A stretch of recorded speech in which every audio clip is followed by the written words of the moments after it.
ولا تنكحوا المشركات حتى يؤمنوا ولأمة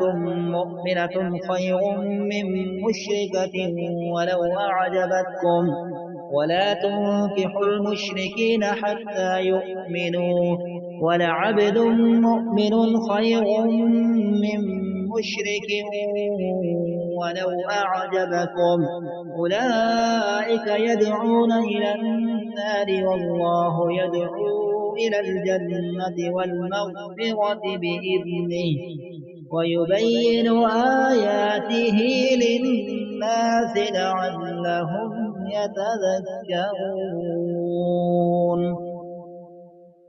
ويسألونك عن المحيض قل هو أذى فاعتزلوا النساء في المحيض ولا تقربوهن حتى يطهرن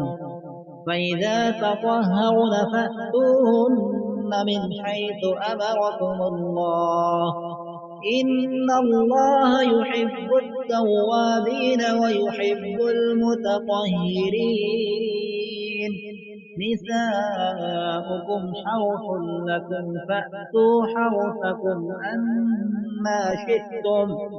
فأتوا حرثكم أنا شئتم وقدموا لأنفسكم واتقوا الله واعلموا أنكم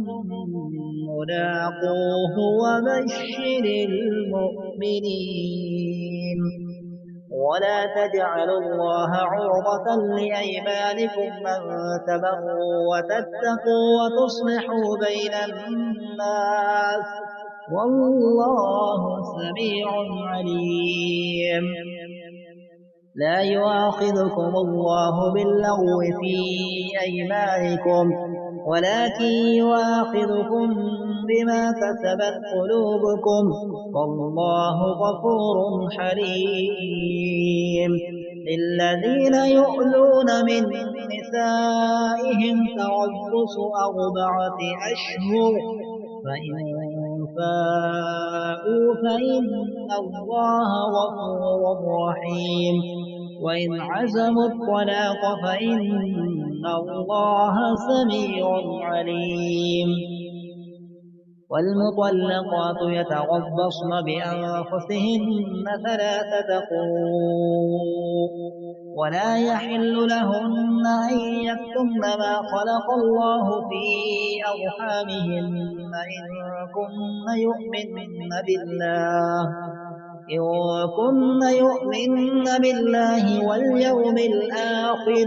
وبعولتهن أحق بردهن في ذلك إن أرادوا إصلاحا ولهن مثل الذي عليهن بالمعروف وللرجال عليهن درجة والله عزيز حكيم